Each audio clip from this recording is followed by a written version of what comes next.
So, here we go with Airboarder 64. A futuristic, I guess, hoverboard type game. Never played it.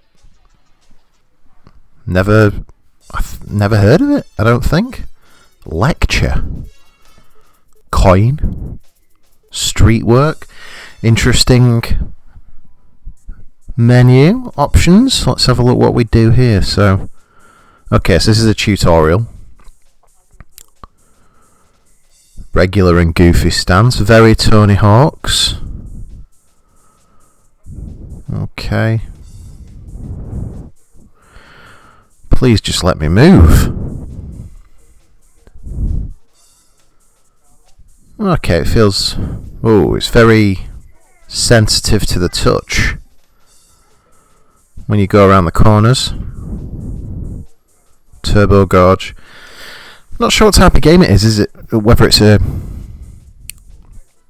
score-based game for doing tricks and stuff, or a racing game? That's not quite clear to me just yet. Graphically, very N64. You know, what more can you say? It's nothing impressive. Very flat textures and blocky characters, and that's just pretty much par for the course for the system, without being unduly harsh.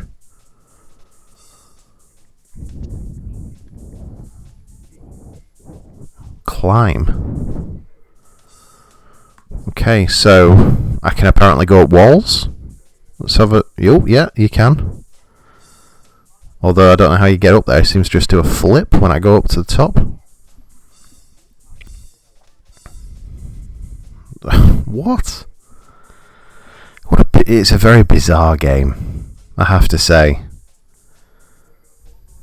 I've no idea how I'll land up there. All I'm doing is just going up and doing some kind of crazy spin, a backflip, and then falling down.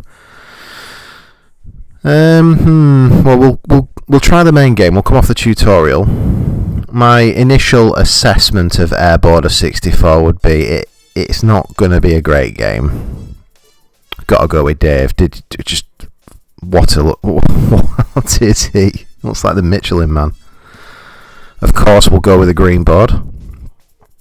Okay, so there's a few levels. We'll try the Lost Forest. And we'll see what the main game's like. I mean, it's not a looker, is it? You have to say. Whoa! I didn't realise I was going to drop down so far. Some kind of Mayan temple type situation going on there.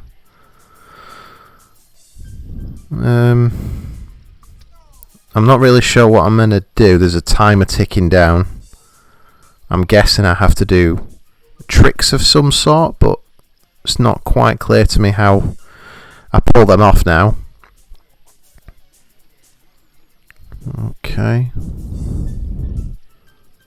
What's that? Right, so that extended my time. Okay, yeah, so if you look at the map, there's like little yellow dots. And I think all I've got to do is just go over them, basically. Oh no, I didn't quite make the jump. What's he doing? God, it's a weird game. It's a really weird game. And it controls really badly. I don't really know what type of game I'd classify it as, because if this is the main game mode, it's not a racing game or a game about doing tricks or anything. The tricks seem utterly irrelevant. It's find the yellow dots. The game. Very weird. It came out in 1998. And it was developed by Human Entertainment. No, I've never heard of them either, but this is what they developed for the system. Oh no, it's in that tree trunk and I don't know how to get up there.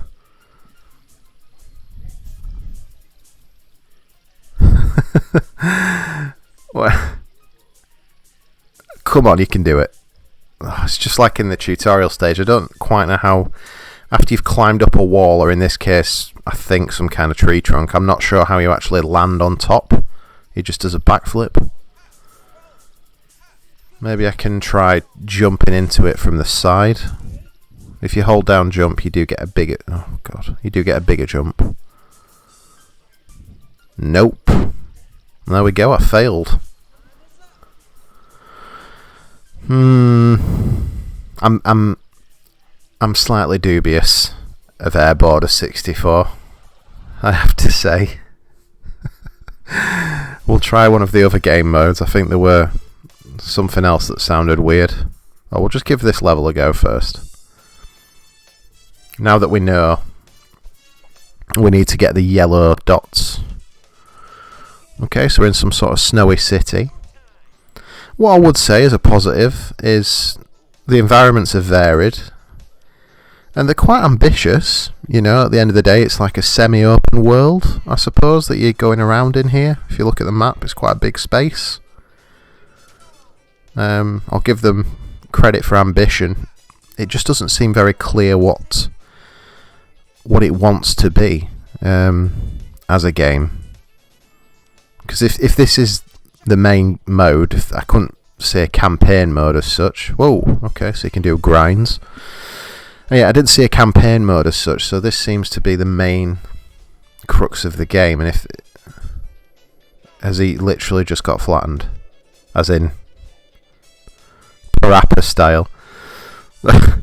Yeah, if this is the main crux of the game, it's not very entertaining, is it? And it's not particularly hard. All I'm doing is following the map. I don't like to be overly critical. It's different. I can give it that as a comment. But I'm just not really sure what I'm doing, really.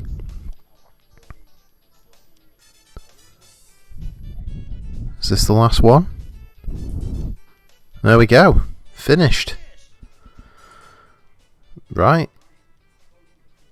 So I guess there's a score attack element in that regard, you know. The more tricks you do, it adds to your total score. So I suppose the replay value is trying to get the A rank, or if there's an S rank, I don't know. If you are that way inclined, I can't say that I particularly am. But I will give the coin mode a go, because I'm very interested what that is. Let's try Be Bobby. And we'll go with a different board. On Sunset Island. And see what this has to offer. Yeah, it's not one I've ever heard really referenced again. That's kind of the fun thing about doing videos in this order. You don't purposefully skip anything that you've never played or you think sounds pretty crap. You just give everything a go and see how it comes out. I'd have never seen the title Airboarder 64 and been in any way tempted to try it, but here we go. You know, we're seeing a relic from 22 years ago that no one talks about. Whoa, the levels are pretty big, you have to say. I mean, look at that. When I fell off that bridge then, it seems to be like a 3-tiered level. It's not terrible looking, in my opinion. I mean, the textures are pretty bad in general on the system, but you look around, you know, they've put a lot of thought into the way it looks, or what they've tried to achieve, is what I would say. And that horizon looks kind of nice. This game mode does seem pretty shit, though. Let's be absolutely blunt about that. It looks like I just have to try and collect 111 of these yellow coins. I mean, coins was the name of the game mode, so I don't know what else I were expecting, but it's a little bit dull. It's got a huge identity crisis, the game. I think it'd have been better. And I didn't see it on the menu, but maybe it is an option if there was just a straight up racing mode. I mean, that's what I would have preferred. You know, where you're just racing against all the other characters. But the problem the game would have with that is the tracks aren't linear. I mean, they're not tracks, they're just kind of big open spaces with stuff to collect. Which is kind of Tony Hawk's-ish, I suppose. But it's just not a very entertaining game, unfortunately. Props for imagination and trying, though. But I can see why this one has been lost to time when it comes to memories and discussion. It's not a game that has any purpose existing, if I'm honest. Because I think Tony Hawk's, I think Pro Skater, the first one, was actually on N64 as well. So, I mean, I know it's a hoverboard, but let's be clear, what they're trying to ape off Tony Hawk's here, I would suggest. Although saying that, I don't know if this would have come out first. November 98. I can't think Tony Hawk's. I think Tony Hawk's 1 was the same year, but it might have been 99. Maybe Tony Hawk saw this game and decided to rip it off himself. Who knows? 111 of these to find. The problem is the sensitivity as you're going around. It's really hard to control. Oh dear. Yeah, there we go. I'm afraid I've not got much else to add, I think, to what I've said. But Airboarder 64, it's an interesting oddity on the system. Certainly not a game I can recommend in any way. It's nothing absolutely terrible per se, but it's certainly not a good game. The handling is pretty appalling, and it doesn't really know what it wants to be. But there we go. Airboarder 64 from Human Entertainment for the N64.